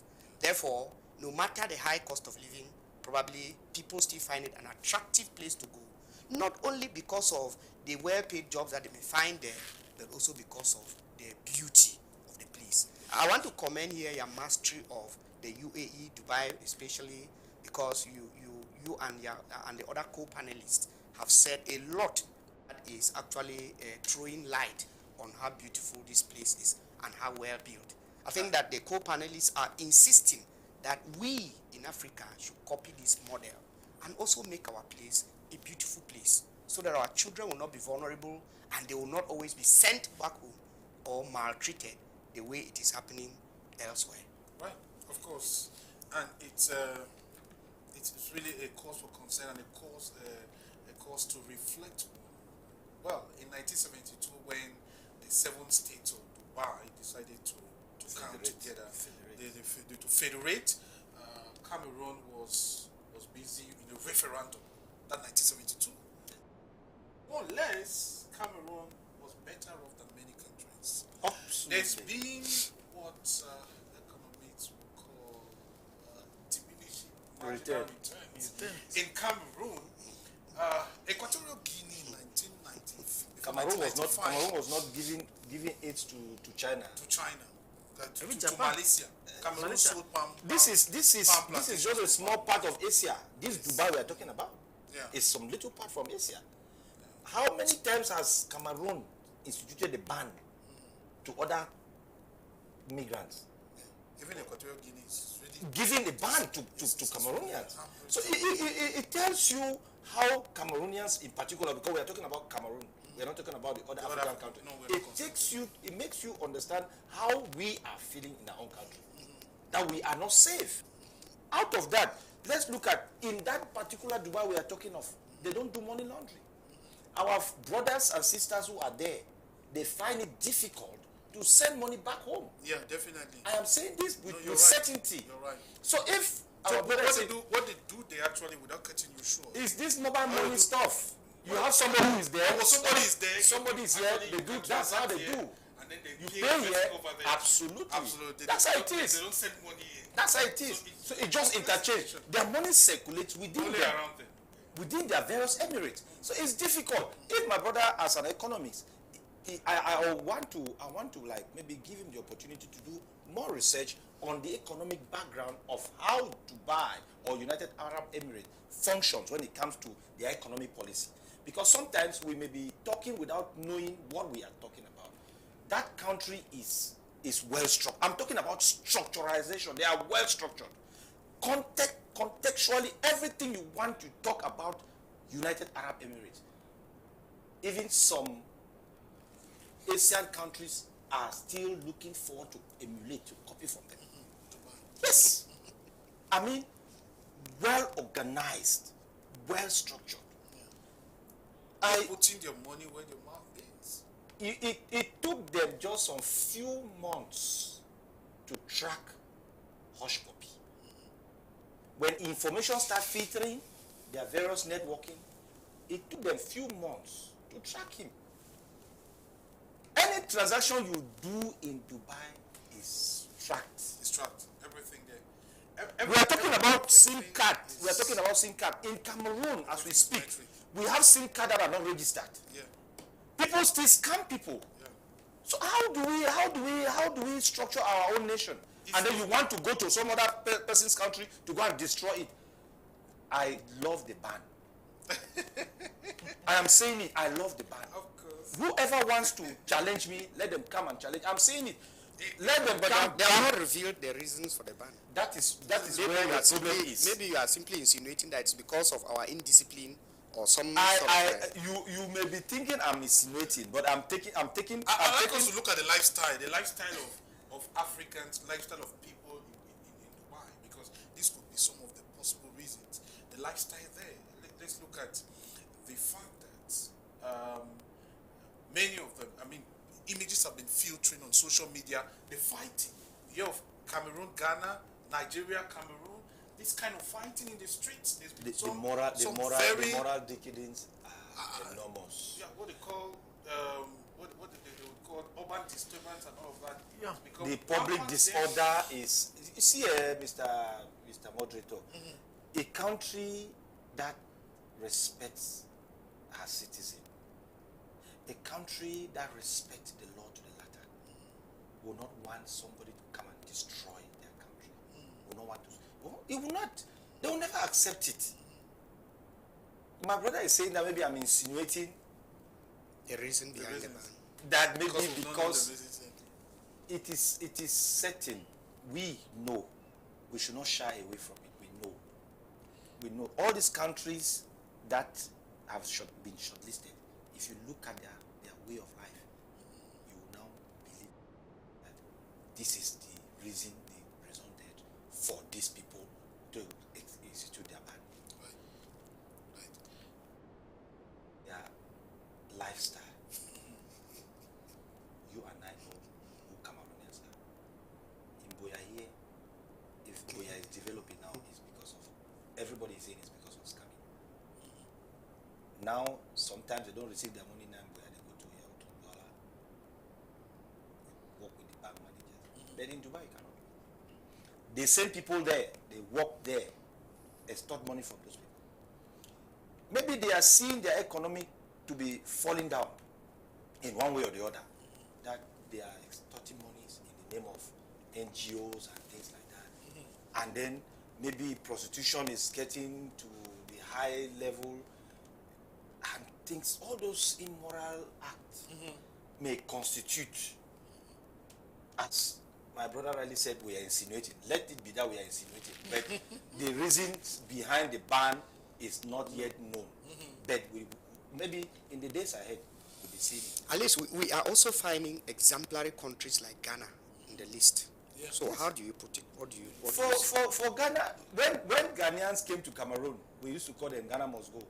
They had their they were doing all what illegal they were doing all their illegal issues. Some of them were not even paying their taxes. Yeah, their residential payment. Of course. And then when Cameroon they saw them, they received them. But what they were doing, we were instead taking money from them again. And then when they take them, and you know, some African countries don't like to be detained. They don't like detention. If you detain them, they can sell even their lives, only for them to be released. But even though they are still free, they don't still pay the tax. And we allow them.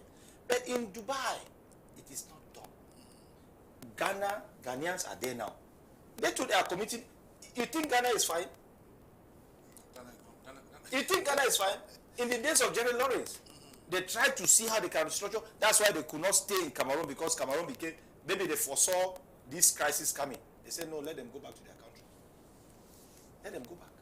So how do you think Ghana instituting a ban against Ghana not to get into Dubai, is Ghana better than Cameroon?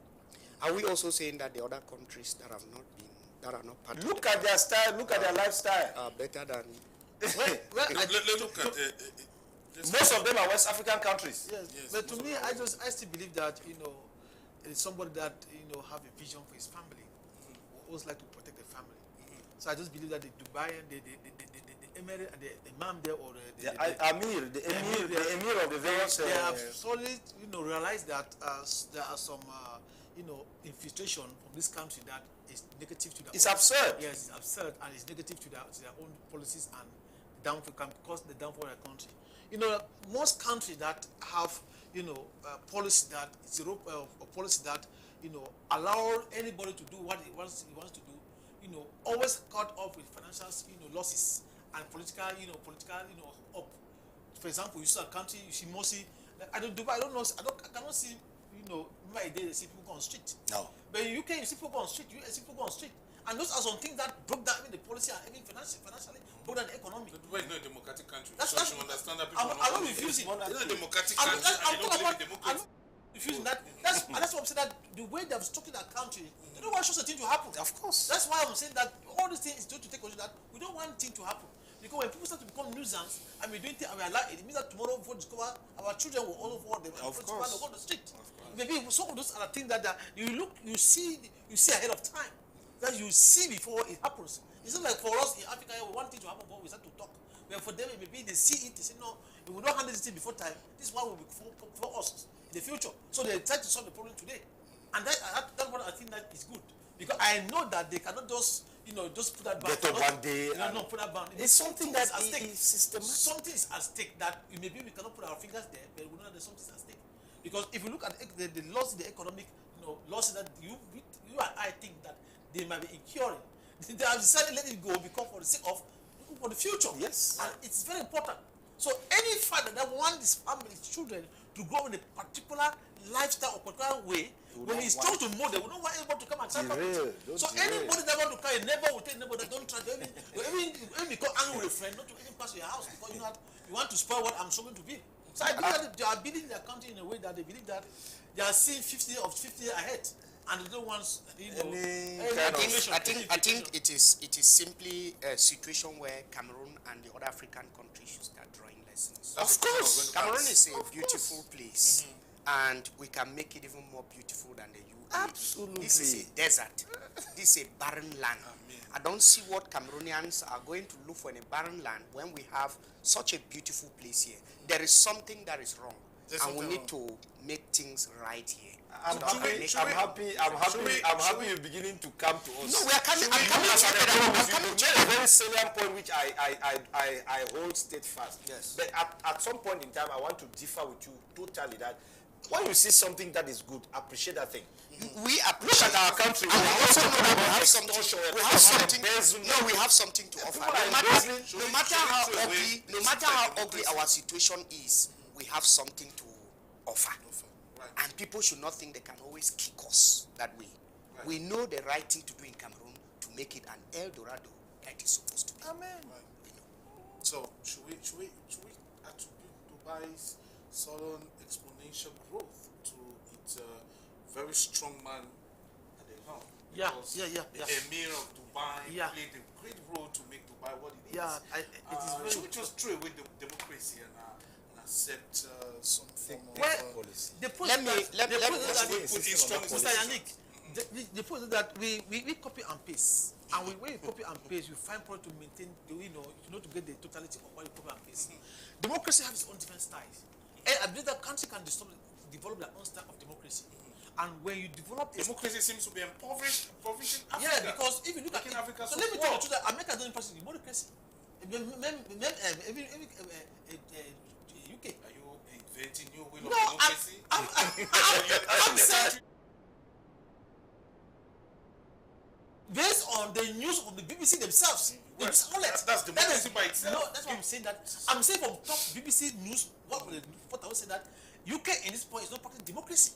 Because, for example, from here, and then the house of the people gather, it's not a problem. According to his report, I'm not going to give a report.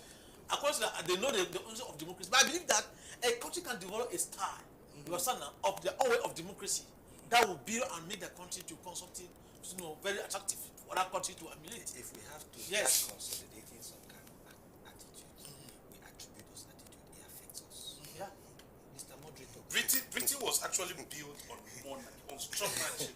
US was built on they are practicing democracy. What's democracy? They are practicing Let me give you an example. US was built on strong manship. The Prime Minister Africa to Mr. Moderator, let me come to your question. Answer my question, sir. Yeah, I think that I followed Barack Obama on something, and he said that Africa could capitalize on the aspect of dictatorship that we have, and we positively use it. Why? Because in most African countries, people are stronger than institutions, and the words of the president are like law. Such a society should grow faster because the head of state simply needs to say, I need a road here. It's not happening. It simply means they are not using the dictatorship the way they could use it to better the lives of their citizens. So that is where I'm trying to say. People like Gaddafi used it. That's it. And you have seen those examples in Africa which have made their countries, the situation to turn around. We are saying that one of those things that has taken the UAE to where they are is discipline. Yeah. Yes. As a sound following of their policies that they have put in place. Yes. If everybody decides to be disciplined, we are going to make things better. So we can use the fact that men are stronger than institutions in Africa to make the situation of Africa better, especially that of my country, Cameroon. We can do that. I think that we have to the head of state, and we know that his words are like law. And so could you use that positively to make Cameroon the better place? You can look at the street, the only road which I can say we have in Boya. How did it come about? The man came here, saw the state of roads, and said, I need this road here. And before we knew it, the road has come. And since then, which new one have we had which we can really boast of? So I think that we can positively use dictatorship and make things better in our society. So that's why I said we need to put different styles. We need to adopt democracy. Democracy is not just, us following the European way of democracy. We can adopt our own ways, improve our society. You see, let me just shift a little bit and talk about the Communist Party in China today. That there's no practice democracy. But look at the institutions that they have put in place. In any country, for you to move at the top, you must have strong institutions. So they need to empower those institutions. You need to, today we are talking about decentralization, but see, we are still in the decentralized system. So we talk about decentralization every day, and that is one of the hubs. That is one of the fears that we have today in our country, that people are asking themselves questions. We need to have serious leaders. We want to have leaders with vision. We need to don't want people who come to the campaign trail and don't give us story and give us back up. We want people who tell the youth that this is what will become, and they hold their words. You see, one of the things I like with some leaders of some countries, because when you say a word, you say your word in a campaign trail, they expect you to manifest it. And that's what have made some leaders, like, for example, not even Biden, the leader that just dropped. Liz Truss, sorry. How much was he said he wanted to make a strong economy in Britain, but before he discovered the mistake was coming, he said, no, drop down. That's democracy, you drop down. But you see, today in our country, with the crisis we have around, how many people are resigning? Why we want to put strong law? You should start by resigning. Their resignation, don't bother about their resignation. Their resignation will only end at Kondengi. All right, that's just simple. But the truth is, I'm still saying, and I keep on saying it. I will say it till the day I will die. That if you want to maybe compare with another country, look at their policies. I still stress on this issue of policy when it comes to Dubai, the organization of that country, their policy, they respect their institutions, they respect their policies. Just imagine that one emir of one emirate is just like a federated state. They manage their state, manage their resources, manage their police. They don't interfere. But the laws that govern the country as a whole is universal. So when you come to a country that is not organized, and then they give you a ban, I am saying that diplomatically, our own country would have reacted. Yeah, that's it. The Cameroon government would have reacted. They are yet to react. The decision is still too fresh. Well, a stitch in time saves nine. No, I still believe that there are some countries that, like for example, like countries like America and UK, they will make no next meeting you let the amendment to give. Why would you delay? It's like you are disgracing a country. Moderate, Mr. Delay defeats equity. Yeah. I would like to say here that Cameroon is a state of law, and Cameroon is a state that is governed by institutions too. Dubai is not a state of law. It is. I simply want to say that we still expect to get the reactions from Cameroon. We cannot be too fast to think that our leaders are simply watching what is happening. It's actually a big blow. It's actually something that's quite important. We are looking at it from all aspects. This is the same thing that happened when the Equatorial Guineans, they blocked their border. It took like forever. The Cameroon government months to react. There are many occasions that Cameroon government your citizens are being tortured, manhandled in a country. It takes you months to react abroad, and they have not reacted. Yeah. What are you talking about? My able brother. And they are even crying for the government. It's unheard of. You know, support some. It's unheard of. You want to tell me? Okay, let's forget about the state. In your home, your own house, somebody comes and hits your child. You keep long before you react. It's always good to reflect. You give it to God. No, not giving it to God. You need to reflect before. We are already saying here that the official announcement has not stated the reason. So it may not be necessary for our state to react when they don't know the reason why the order was given. And therefore, they will need to investigate. Our authorities will need to investigate before making a public statement on it. I think that being cautious too is one of those things that Cameroon prides. I believe that public statement will not hold the government not to investigate. Public statements come also to show that you also a strong nation. But what are we talking about public statement? If you come and you say, well, for our citizens that have been deprived to go to this country, feel free, relax. We'll get into the crux of the matter. What are we talking about? Are you coming to add more injury to the... Use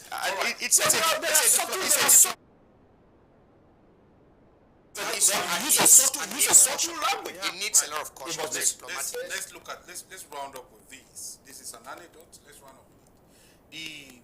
The new appetite to leave Cameroon seems to be growing even higher. Look at the TV lottery. I mean, so many Cameroonians are trooping into it and all of it. What is that is pricking the buttocks of Cameroonians to leave the country? Let me just aggressively say something that may ponder you in the whole rest of your life. There is a concours that has been launched. NASLA. 9,000 applicants for 500 positions. Now, mathematically, you and I in this thousands for the mandat. Times 9,000. That's how much? That's a lot of money. That's about 700 and something million. Yeah, that's the money you pay the people that you 27 million. 270, you said 27. 270 million. Yeah, that's 270. That has gone into the coffers of NASLA. They say the state. The state. Then you are not talking about 1,000 francs physical stamps. So now tell me, for 9,000 candidates that have already registered, they want just 5. So look at that scenario. In the course of it, bribery and corruption. Well, Alhamdulillah. Alhamdulillah. Alhamdulillah. Out of that, why will you not tell me that we want that exodus? I think that it is an indication of the unemployment situation in Cameroon. Why will you not tell me that our policies are not well structured? Don't you see extortion into their own citizens? So what are we talking about? Why would they not apply for the lottery? That same lottery, how much are they spending? 500 francs. So to win to become a citizen in another country.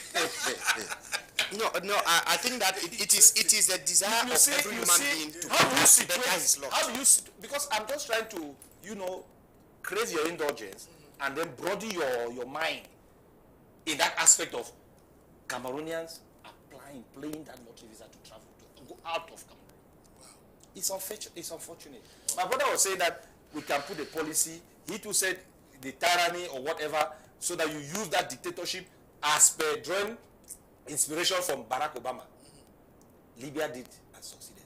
Where is the president? Where is the giant man? There are things we must categorically say in the way it is, and then look at it and then say no, we cannot do it. Yeah. We cannot do it. It's totally bad. He was talking about military men violating laws and things. They say the lawmakers are the lawbreakers. We know the law, but we break the law, and nobody punishes. Nobody.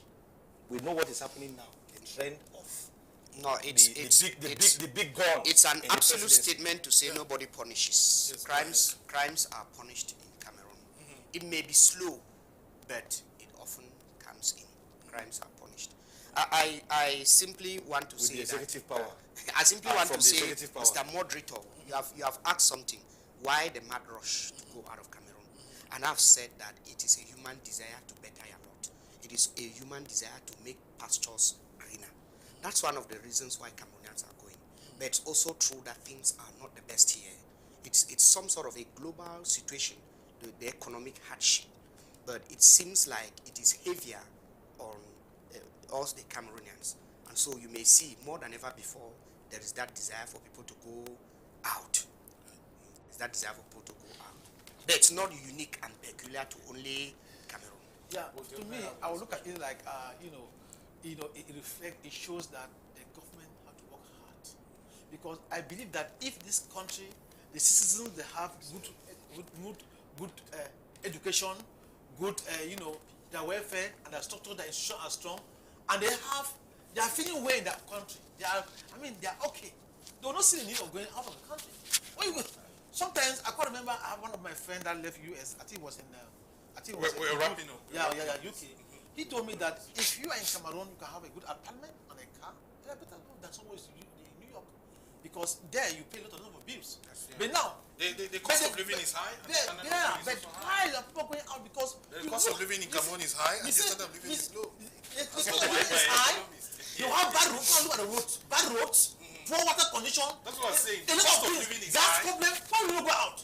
In a country that everything is devastated, everything is going down, and nobody is helping. Inversely proportional. Everything is political. Now they are taking gas to be political. They've got the Minister of Trade to take gas to show the government. That's an allegation. No, we are not saying so. We don't take such allegations, please. No, we are not saying that because there are shortages are imminent. You were not in the field today to see how. No, it's possible to have shortages in the marketplace. Listen to what I'm trying to say. I wanted to say that they try to prevent it not to happen. Rather to allow it to happen and let them do those things. That's what I'm trying to say. I've said that to prevent it. It is the work of the Minister of Trade and the other Minister of Energy and other people to prevent it, not to happen. Right. That's my problem. That's my point. Okay, so gentlemen, we're going to have this discussion again in future. We're really out of time. Definitely, dear viewers, thank you very much for watching. We were in the company of Mr. Hamza Hilary. He is the Islamic Education Secretary for the Southwest. We're also together with Reverend Dr. Bay Christian. He is a concerned citizen and also the teacher of theology. We were also in the company of Mr. Ewane Derrick. He is an economist, and we all discussed about the UAE ban placed on 20 African countries, including Cameroon, entering Dubai. Of course, if you did enjoy the program, then catch another edition tomorrow at 7 to 9. I am Yannick Funke for presentation together with Kindness Ngwang and Etienne Tazo Fabu stood as the producer.